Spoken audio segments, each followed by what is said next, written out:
সালের মার্চ এপ্রিলের সর্বশেষ তথ্য অনুযায়ী নেপালে বড় ধরনের রাজনৈতিক পরিবর্তনের পর নতুন প্রধানমন্ত্রী হিসেবে শপথ নিয়েছেন বালেন্দ্র শাহ।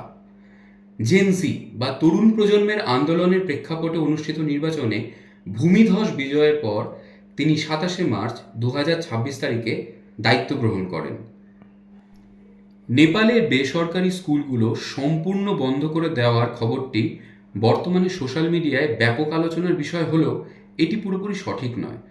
প্রকৃতপক্ষে সরকার বেসরকারি স্কুলগুলোকে বন্ধ করেনি, বরং সেগুলোর ওপর কঠোর নিয়ম জারি করেছে এবং কিছু নির্দিষ্ট ক্ষেত্রে নিষেধাজ্ঞা দিয়েছে।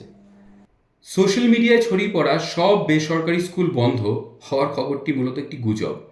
প্রধানমন্ত্রী বালেন্দ্র শাহ আসলে নিয়ম করেছেন যে নেতা ও সরকারি কর্মকর্তাদের সন্তানদেরও সরকারি স্কুলে পড়তে হবে, যাতে সরকারি শিক্ষার মান বাড়ে।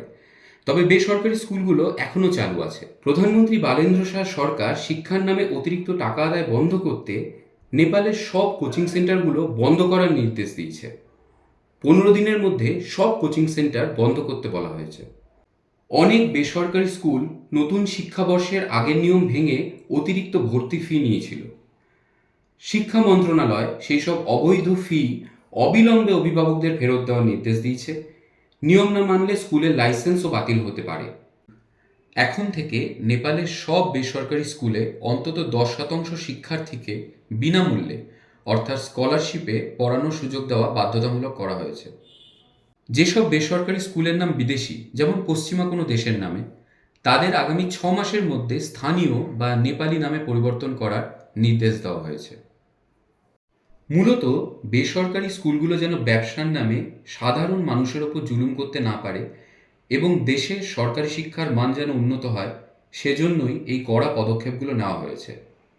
বালেন্দ্র শাহ নেপালের প্রধানমন্ত্রী হিসেবে শপথ গ্রহণ করায় প্রধানমন্ত্রী শ্রী নরেন্দ্র মোদী তাকে অভিনন্দন জানিয়েছেন। শ্রী মোদী বলেছেন, আপনার এই দায়িত্ব গ্রহণ নেপালের জনগণের আপনার নেতৃত্বের প্রতি আস্থা প্রকাশেরই প্রতিফলন।